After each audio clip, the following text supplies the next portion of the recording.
Versets 1 à 14. Nanou, tu veux nous le lire?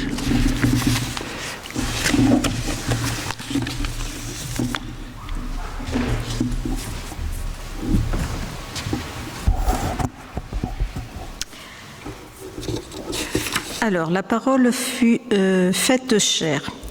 Au commencement était la parole, et la parole était avec Dieu, et la parole était Dieu. Elle était au commencement avec Dieu. Toutes choses ont été faites par elle, et rien de ce qui a été fait n'a été fait sans elle. En elle était la vie, et la vie était la lumière des hommes. La lumière luit dans les ténèbres, et les ténèbres ne l'ont point reçue. Il y eut un homme envoyé de Dieu, son nom était Jean. Il vint pour servir de témoin, pour rendre témoignage à la lumière, afin que tous croient par lui. Il n'était pas la lumière, mais il parut pour rendre témoignage à la lumière.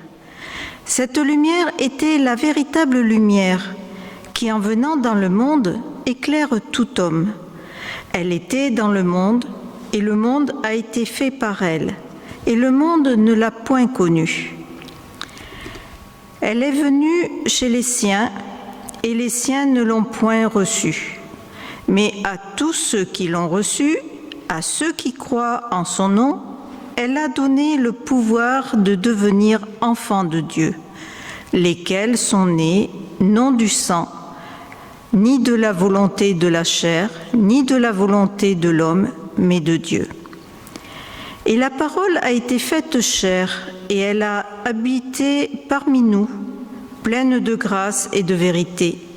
Et nous avons contemplé sa gloire, une gloire comme la gloire du Fils unique, venu du Père. Jean lui a rendu témoignage. C'est écrit, c'est celui dont j'ai dit, celui qui vient après moi m'a précédé, car il était avant moi.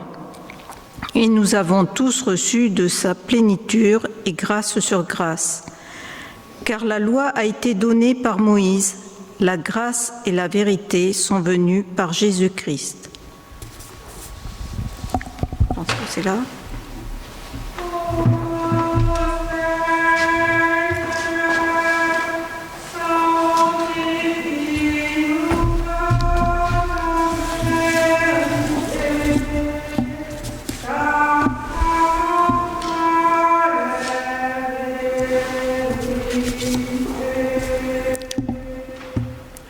Ô Seigneur, sanctifie-nous par ta vérité.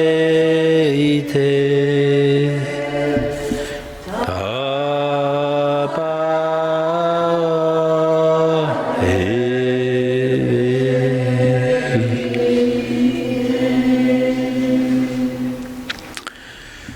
L'évangile de Jean ne nous raconte pas l'histoire de la naissance de Jésus à Bethléem. Et c'est peut-être l'évangile qui est privilégié par beaucoup de protestants parce qu'on n'a pas toute cette mythologie, on va dire. On a plutôt une image. L'image de la lumière et l'image des ténèbres. Le monde spirituel est un monde de lumière. Et quand Dieu s'incarne en tant qu'être humain et devient homme, il vient dans les ténèbres pour éclairer, pour nous éclairer aussi. Et donc, cette idée est beaucoup plus sobre. Cela dit, Noël, pour ceux qui sont puristes, on va dire, n'est pas une fête chrétienne au départ. On a l'habitude de dire que c'est la christianisation d'une fête romaine, une fête païenne, qui correspond au solstice d'hiver fixé le 25 décembre, le 6 janvier pour les orthodoxes, parce qu'il y a ce décalage du calendrier. Il y a un empereur romain qui a décidé de faire de ce 25 décembre le jour de la naissance du soleil. Natalis, ça veut dire naissance. Noël vient du latin natalis, solus invictus, c'est-à-dire le soleil qui n'est pas vaincu. Parce qu'à partir du solstice d'hiver, qui était à peu près le 21, eh bien les jours commencent à se rallonger. Et la lumière devient donc plus grande et ça nous donne un espoir que nous n'allons pas rester dans les ténèbres pour toujours. Alors, pour lutter contre cette fête païenne du soleil, l'Église romaine a fixé la même date, à partir du IVe siècle, on va dire, parce que Jésus représente la lumière du monde. Donc, on a décidé de fêter la naissance de Jésus en récupérant la date qui était celle du soleil invaincu. Mais il y a une autre chose intéressante à savoir, parce que la fête par excellence pour les chrétiens, c'est Pâques, c'est la résurrection. Et donc, si nous calculons un peu, Noël est aussi fixé en fonction de la mort de Jésus sur la croix. Selon une tradition très ancienne, en effet, on voulait faire mourir les rois, les héros, le même jour que leur conception. Dès le IIIe siècle au moins, selon les calendriers en usage, on avait donc retenu le 25 mars pour la date de la croix, donc également pour la conception de Jésus. Et la naissance de Jésus ayant eu lieu 9 mois plus tard, on tombe sur le 25 décembre. Pour le calendrier grégorien, la conception et la mort de Jésus étaient fixées le 6 avril, et donc la naissance le 6 janvier. L'histoire chrétienne va utiliser d'ailleurs ces deux dates pour former les 4 saisons du calendrier. Parce qu'on nous raconte, on a vu dans les prédications précédentes, que Élisabeth, la cousine de Marie, va être enceinte elle aussi. Et donc, la conception de Jean le Baptiste, par rapport à ce calcul, quand elle rencontre Marie, elle est déjà à son 6e mois, il y a donc un calcul, et par rapport au 24 et 25 décembre, que la date de conception, donc le 24-25 septembre, et sa mort, la naissance le 24-25 septembre et sa mort le 24-25 juin. Ça correspond au solstice et aux équinoxes. Donc Jésus et Jean. Jean le Baptiste en mars, équinoxe et printemps avec la mort de Jésus. Mars et printemps pour la mort de Jésus. Juin, solstice et été avec la naissance de Jean le Baptiste. Le 24 juin est la fête du Baptiste. C'est la fête du Québec, on s'en rappelle. En septembre, équinoxe et automne avec la mort de Jean-Baptiste. En décembre, solstice et hiver avec la naissance de Jésus. Ce serait mieux avoir un petit graphique pour vous le montrer, mais en fait, vous avez donc 2 équinoxes, deux solstices, et à chacun d'entre eux correspond donc Jésus ou Jean-Baptiste. Les 4 saisons. C'est pas juste ça. C'est pas juste ça. Noël est aussi la fête la plus populaire dans notre quotidien, la fête principale du calendrier chrétien, même si c'est Pâques qui est vraiment la fête marquante, c'est la fête la plus populaire et on peut comparer cette fête à ce qu'on appelait un rite de passage. Pour les ethnologues, ils parlent de rite de passage à chaque fois qu'on passe d'un événement important à un autre, la naissance d'un enfant. Pourquoi est-ce qu'on fait un baptême? Parce que c'est un rite de passage. Ensuite, lorsqu'on arrive à la puberté, c'est la confirmation ou la bar mitzvah pour les juifs. Ensuite, il y a le mariage. Ensuite, il y a la naissance des enfants après le mariage. Il y a des rites, le départ à la retraite. On célèbre ces choses, c'est des rites de passage, et la mort, évidemment. C'est ce qu'on appelle dans les actes pastoraux dans l'Église. Et c'est aussi non seulement célébration des rites de passage, mais aussi célébration, d'un pays. Il a aussi ses fêtes, il a aussi ses moments marquants. Or, si le baptême est le rite de passage par excellence qui consacre une naissance, Noël, à plus forte raison, célèbre une naissance, celle de Jésus. C'est la source de bonheur, l'espérance et la joie. Noël est la fête des enfants. C'est la fête de l'enfant Jésus, c'est la fête de nos enfants qui sont comblés de cadeaux. Enfin, on espère que tous les enfants auront des cadeaux. On t'en fait encore, Valentin, des cadeaux? Ah, ben super. Mais c'est la fête de l'enfant qu'on a été. L'enfant qu'on a été dans toute la magie, dans tous nos souvenirs, le mémorial des Lumières, le sapin, la crèche, les vieux chants, tout ça, ça joue un rôle capital. Et donc c'est un rite de passage où on ne passe pas nécessairement de l'enfance à l'âge adulte, mais plutôt le contraire, de l'adulte à l'enfance. Plus particulièrement encore, ce passage, c'est, vous savez, c'est toujours un peu particulier.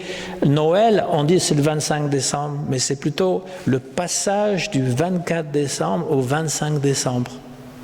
C'est pour ça qu'on fait une veillée de Noël. Traditionnellement, il y avait une messe de minuit, parce que c'est le passage entre 2 jours, donc c'est autant le 24 que le 25. Non seulement ça, mais aussi il y a ce rite de passage de l'année. Une semaine plus tard, c'est le 31 décembre, 1er janvier. C'est le passage aussi d'une nouvelle année, fête du Nouvel An. Donc ce sont des fêtes de fin d'année. Et donc avec ces données du solstice d'hiver, le passage de l'année, les jours qui se rallongent, le soleil qui triomphe de la nuit, tout ça finalement est très décisif. On peut être un peu lassé, voire parfois déprimé par les longues journées obscures de l'hiver. Et donc, le printemps s'annonce bientôt. Les illuminations de Noël, qui sont au cœur de notre nuit, nous donnent évidemment beaucoup l'espoir que tout ne finira pas dans la nuit. Alors, on peut se poser la question à savoir si on devrait célébrer Noël dans les églises. Si tout cela, finalement, est un calcul de solstice et de rite de passage, quelle est la signification, quel est le sens de célébrer la naissance de Jésus aujourd'hui? On célèbre la naissance des gens qui sont importants, les rois. Les disciples célèbrent la naissance de leur maître. Nous avons aussi nos anniversaires personnels. À moins d'être témoins de Jéhovah, ils n'ont pas d'anniversaire, ils n'ont pas de Noël. C'est parce qu'ils trouvent que c'est païen, justement. Mais nous célébrons la naissance de Jésus, même si nous ne savons pas exactement quel jour il est vraiment né. Parce que pour les premiers chrétiens, cela n'avait pas d'importance. Ce n'était pas son jour de naissance qui était important, c'était le salut qu'il était venu nous donner. Mais comme les gens aiment bien célébrer les naissances, on a fixé sa naissance, comme je vous l'ai expliqué, avec les saisons, avec tout cela. Et dans la Bible, nous avons 2 histoires de la nativité. Il y a 4 évangiles, mais il y a 2 histoires de la nativité qui ne sont pas les mêmes. Il y a Matthieu et il y a Luc. Dans Matthieu, il y a l'histoire d'une étoile qui apparaît dans le ciel. On ne sait pas très bien quelle est cette étoile, si même il y a eu une étoile, et il y a 3 mages venus d'Orient, probablement de Perse, l'Iran moderne, parce que c'est des astrologues, et ils suivent cette étoile parce qu'ils ont compris que cette étoile annonçait la naissance d'un roi. Eux sont rois, mais ils annoncent le roi des rois. Et finalement, ils viennent à Jérusalem, ils demandent où est le roi des Juifs, au roi Hérode, qu'ils ne considèrent pas si important que ça. Et finalement, ils arrivent à Bethléem, qui est juste à côté de Jérusalem, et ils apportent des cadeaux. Parce que lorsqu'il y a une naissance, on fait des cadeaux. Et donc, il y a de l'or, il y a de la myrrhe, il y a de l'encens, il y a une symbolique qui est là. Ça, c'est l'histoire qui est racontée dans Matthieu. Elle symbolise que l'univers entier connu à l'époque était donné au rendez-vous. C'est les noms des mages et même leur nombre. On dit les 3 rois mages. Dans la Bible, on ne nous parle pas de 3 rois mages. Et on ne nous donne pas les noms non plus. Mais la tradition dans les évangiles dits apocryphes nous disent qu'ils sont 3 et qu'ils sont de les couleurs de l'humanité connue. Donc il y a un Africain, évidemment. Il y a un blanc basané, on va dire. Et puis, probable un Chinois, évidemment. Il faut qu'il y ait un Chinois dans le... Alors, il n'y avait pas les Indiens à l'époque, mais les trois, disons, grands royaumes connus pour représenter la terre entière. Donc, ils étaient venus parce qu'ils disaient, nous sommes juste les rois de notre pays, mais il y a un roi au-dessus de tous. Voilà l'histoire dans Matthieu. Dans l'histoire de Luc, il n'y a pas de mages. Ils ne sont pas 3, ils ne viennent pas de tous les pays du monde. Il y a des bergers dans les champs. Et il y a des anges qui viennent et qui les appellent et qui disent, voilà, il y a un enfant qui est né, le roi du monde vient de naître. Et donc les bergers viennent à l'étable voir Jésus. Et là aussi, le message est fort parce que les bergers, ce sont des gens qui sont considérés sans grande valeur à l'époque. Souvent, on associe ces gens à des valeurs. C'est des gens qui ne sont rien, pour citer un homme politique de nos jours. Ils ne sont rien, ne représentent rien.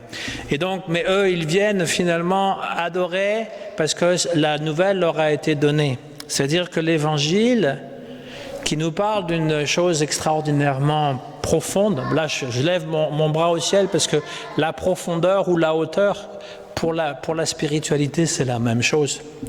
La profondeur ou la hauteur, quand on dit Jésus ou Dieu est dans le ciel, ça veut dire aussi qu'il est profondément dans notre cœur. Et donc, quelque chose de très élevé, de très profond, qui est donné aux gens les plus ordinaires. Ça veut dire que tout le monde y a accès. Moi, j'ai eu un petit échange aujourd'hui avec quelqu'un parce que j'avais posté une image d'une enfant et c'était marqué qu'il fallait redevenir avec le cœur d'un enfant pour connaître Dieu, et la personne trouvait que l'enfant était trop beau et que j'aurais dû poster l'image d'une petite fille handicapée ou moche parce que le message ne pouvait pas se passer si bien si tout le monde il est beau, tout le monde il est gentil.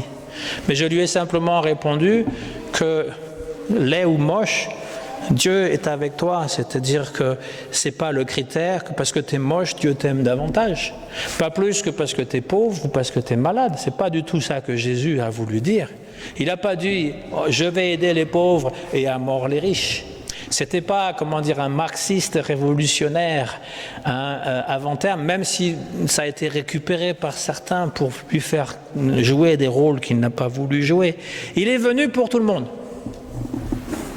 Pour le bandit, pour le capitaliste, pour l'homme mesquin, pour l'homme très grand, pour tout le monde. Il n'y a pas de gens qui sont exclus. Et donc, nous avons l'adoration d'un être humain. Cette idée du Sauveur, quand les choses vont mal, est importante aussi. Nous attendons un Messie. Aujourd'hui, nous attendons tous un Messie. Vous allez dire, mais non, Messie. Nous attendons un Messie qui va nous sauver, qui va sauver le monde, qui va sauver, de cet affreux Covid. Mais il ne viendra pas comme on le veut. Quand il est venu, il y a 2000 ans, il n'est pas venu comme on voulait. On attendait un roi, un Superman, Batman, qui allait casser la figure aux Romains. Mais il est venu dans une mangeoire, il est né dans une mangeoire à côté de l'âne. J'allais dire l'éléphant, mais il n'y avait pas d'éléphant, mais il y avait le bœuf. Mais si c'était en Afrique, il y aurait pu avoir... Une fois, on a eu d'ailleurs la crèche de Noël ici, il y avait une girafe et un hippopotame. Parce que chaque pays peut avoir ses animaux. Et pourquoi pas ? Et donc, il est né tout simplement dans la campagne, anonyme. Personne ne le connaissait. Et pourtant, il a changé la mentalité du monde. Pas le monde, hein. Le monde n'a pas changé. Il y a des gens qui disent ça, mais vous dites que Jésus est venu, c'est le Messie et rien n'a changé. L'homme est toujours aussi méchant, il y a toujours autant d'inégalités, il y a de la souffrance. Ça. Oh, il y a des choses qui se sont améliorées. Hein. On n'a pas fait la guerre aux Allemands, nous Français, depuis 60 ans. C'est quand même pas mal. Hein. Depuis 60 ans, on n'a pas fait une guerre avec les Allemands. On a fourni des armes pour beaucoup de pays d'Afrique pour qu'ils se battent entre eux. Hein, la France est quand même responsable de vendre beaucoup d'armes. Mais on n'a pas fait la guerre à nos voisins. Alors c'est extraordinaire. Peut-être que ça ne durera pas, parce que ça fait trop longtemps. On ne va pas se battre avec les Allemands, mais on va réussir quand même à faire quelque chose de mal. On ne sait pas ce qui va... Mais c'est une erreur de penser que l'Évangile ou les chrétiens vont changer le monde. C'est pas vrai ça, j'y crois pas. J'y ai jamais cru. Je me livre à vous, je n'y ai jamais cru. L'Évangile est fait pour changer le cœur. Vous, le monde, il continue à aller comme il va, des fois bien, des fois mal, des fois bien, des fois mal. C'est comme ça. Bien sûr qu'on fait notre possible pour améliorer le quotidien des gens autour de nous. Bien sûr qu'on doit faire notre possible aussi pour aller bien nous-mêmes. Mais le monde est le monde. L'important, en fait, ce qui m'a toujours plu chez Jésus, c'est qu'il s'intéresse à tout le monde. Qui que tu sois, même un enfant, même un bandit. Il met l'homme, l'être humain est plus important que l'argent pour lui, plus important que le pouvoir. Il fait naître en nous l'espoir, la joie, l'amour. Combien de gens sont seuls, désespérés, déprimés? Il est en train de dire, moi je suis là pour toi. Moi je suis là et je t'aime avec cette affection qu'il a. Il ne sera pas votre femme, il ne sera pas votre mari, mais il sera là pour vous accompagner, pour vous dire qu'il tient à vous. Et dans ce monde matériel, il n'y a que des mauvaises nouvelles. C'est le règne aussi de l'à peu près. C'est le règne de l'incertitude, on n'est sûr de rien. C'est le monde de la cupidité, de la compétition. On apprend ça très tôt à nos enfants à l'école. Comment faire la compétition et être le meilleur. C'est le monde de la colère. Moi, je suis toujours surpris que quand on a un volant entre les mains, on peut devenir le pire des monstres. Qu'on ne peut pas tolérer que quelqu'un, par exemple, ne connaît pas où aller, et donc il faut klaxonner avec beaucoup d'agressivité, et puis des fois sortir son poing ou montrer le petit doigt, et l'insulter, et des fois même se taper sur la figure. Pour rien, pour des bêtises. On devient complètement fou. Simplement parce qu'on a mis un volant entre nos mains. Imaginez si c'était le gouvernement qu'on vous mettait entre vos mains. C'est ça qui est terrible. La colère. La déprime, la guerre des uns contre les autres. Les êtres humains sont faits pour se rapprocher, discuter, échanger. Aujourd'hui, on nous dit surtout pas, touchez-vous pas plus que 6. Vous allez mettre le pays en danger. Et alors, c'est quoi le résultat? Oh, mais on est en bonne santé. Ben, on est tous déprimés.